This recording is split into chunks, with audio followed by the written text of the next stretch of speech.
ನನ್ನ ಮೊಮ್ಮಗನ ಹತ್ಯೆಯಾಗಿ 3 ವಾರಗಳೇ ಕಳೆದರೂ ಯಾಕೆ ಆರೋಪಿಗಳ ಎನ್ಕೌಂಟರ್ ಮಾಡಲಾಗಿಲ್ಲ? ಅವರ ಮನೆಗೆ ಯಾಕೆ ಬುಲ್ಡೋಸರ್ನ ಕಳಿಸಲಾಗಿಲ್ಲ ಅಂತ ಉತ್ತರ ಪ್ರದೇಶದ ಹಿರಿಯ ವ್ಯಕ್ತಿ ಪ್ರಶ್ನಿಸುವ ಮೂಲಕ ಯೋಗಿ ಸರ್ಕಾರದ ನ್ಯಾಯ ವಿತರಣೆಯ ಹುಳುಕುಗಳನ್ನು ಮಾಧ್ಯಮದ ಮುಂದೆ ಬಹಿರಂಗಕ್ಕೆ ತಂದಿದ್ದಾರೆ. 15 ವರ್ಷದ ಗೋಪಾಲ್ ಶರ್ಮಾ ಎಂಬ ಬಾಲಕನನ್ನ ಮೇ 21ರಂದು ಹತ್ಯೆ ಮಾಡಲಾಗಿತ್ತು. ಮೇ 22ರಂದು ಖಾಲಿ ಬಿದ್ದ ಮನೆಯಲ್ಲಿ ಶವ ಪತ್ತೆಯಾಗಿತ್ತು. ಬಾಲಕನ ತಲೆ ಮತ್ತು ದೇಹದಲ್ಲಿ ಗಂಭೀರ ಗಾಯಗಳಿದ್ದವು. ಹಳೆಯ ದ್ವೇಷವೇ ಈ ಹತ್ಯೆಗೆ ಕಾರಣ ಅಂತ ಪೊಲೀಸರು ಹೇಳಿದ್ದಾರೆ. ಉಮೇಶ್ ಮಹತೋ, ನರೇಶ್ ಸಿಂಗ್, ಮೋಹಿತ್ ಸಿಂಗ್ ಮುಂತಾದವರನ್ನ ಪೊಲೀಸರು ಬಂಧಿಸಿದ್ದಾರೆ. ಬಾಲಕನ ಅಜ್ಜಿ ಈ ಆರೋಪಿಗಳನ್ನು ಈ ಹಿಂದೆ ಗದರಿಸಿದ್ರು. ಅವರು ಹುಕ್ಕ ಸೇವನೆ ಮಾಡುವುದನ್ನು ಪ್ರಶ್ನಿಸಿದ್ರು. ಅವರ ಜೊತೆ ಸೇರದಂತೆ ಬಾಲಕನಲ್ಲಿ ಹೇಳಿದರು. ಇದನ್ನ ಅವಮಾನವೆಂದು ಪರಿಗಣಿಸಿದ 3 ಆರೋಪಿಗಳು ಬಾಲಕನನ್ನು ಹತ್ಯೆ ಮಾಡಿದ್ದಾರೆ ಎಂದು ಪೊಲೀಸರು ತಿಳಿಸಿದ್ದಾರೆ. ಮೇ 28ರಂದು ಈ 3 ಆರೋಪಿಗಳನ್ನು ಪೊಲೀಸರು ಬಂಧಿಸಿದ್ದಾರೆ. मेरे पोते की 14 साल की जगह हत्या करी। आज 15-16 दिन हो गए। योगी जी कहाँ है बताओ? क्यों नहीं उनका एनकाउंटर करा? क्यों नहीं उनके बकालों पे बिल्डोजर नहीं चला? और उन प्रशासन ने उनको खुली छूट दे रखी है। उनको कुछ नहीं हो रहा। ये योगी सरकार है, बताओ क्या करे?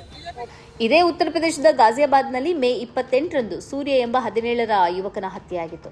ಈ ಆರೋಪದಲ್ಲಿ ಅಸದ್ ಎಂಬ ಯುವಕನನ್ನ ಪೊಲೀಸರು ಎನ್ಕೌಂಟರ್ ಮಾಡಿದರು. ಆತನ ಮನೆಯನ್ನ ಬುಲ್ಡೋಸರ್ ಮಾಡಿ ನಾಶ ಮಾಡಲಾಗಿತ್ತು. ಇದೇ ನ್ಯಾಯವನ್ನ ನನ್ನ ಮೊಮ್ಮಗನ ಹತ್ಯೆಗೈದ ಆರೋಪಿಗಳಿಗೂ ನೀಡಬೇಕು ಅಂತ ಬಾಲಕನ ತಾತ ಆಗ್ರಹಿಸುತ್ತಿದ್ದಾರೆ. हमारे गाजियाबाद खोड़ा कॉलोनी में सूर्या चौहान का हत्याकांड हुआ था। उसका 24 घंटे के अंदर उसका एनकाउंटर कर दिया, बिल्डोजर चला दिया, सब कुछ करा दिया। मेरे पोते की 14 साल की हत्या करी, जघन्य हत्या। मेरे पोते की 14 साल की जघन्य हत्या करी। आज 15-16 दिन हो गए। योगी जी कहाँ है बताओ? क्यों नहीं उनका एनकाउंटर करा? क्यों नहीं उनके बकालों पे बिल्डोजर नहीं चला? और उन प्रशासन ने उनको खुली छूट दे रखी है। उनको कुछ नहीं हो रहा। ये योगी सरकार है, बताओ क्या करे?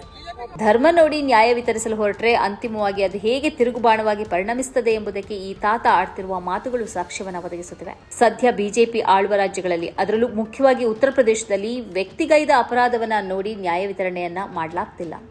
ಆರೋಪಿ ಮತ್ತು ಸಂತ್ರಸ್ತ ಇಬ್ಬರೂ ಒಂದೇ ಧರ್ಮದವರಾದ್ರೆ ಒಂದು ನ್ಯಾಯ, ಆರೋಪಿ ಹಿಂದೂ ಆಗಿದ್ದು ಸಂತ್ರಸ್ತ ಮುಸ್ಲಿಂ ಆದ್ರೆ ಒಂದು ನ್ಯಾಯ, ಮತ್ತು ಆರೋಪಿ ಮುಸ್ಲಿಂ ಆಗಿದ್ದು ಸಂತ್ರಸ್ತ ಹಿಂದೂ ಆದ್ರೆ ಇನ್ನೊಂದು ನ್ಯಾಯ ಎಂಬಂತೆ ನಡ್ಕೊಳ್ಳಲಾಗ್ತಾ ಇದೆ.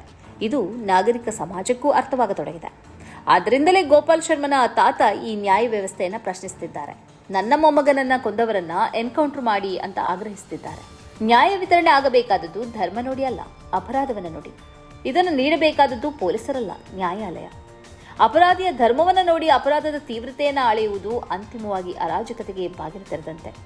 ಅಪರಾಧಿ ಹಿಂದೂ ಆದರೂ ಮುಸ್ಲಿಂ ಆದರೂ ಅಪರಾಧವೇ. ಅಪರಾಧಕ್ಕೆ ಶಿಕ್ಷೆ ಕೊಡಬೇಕೇ ಹೊರತು ಅಪರಾಧಿಯ ಧರ್ಮಕ್ಕೆ ಅಲ್ಲ.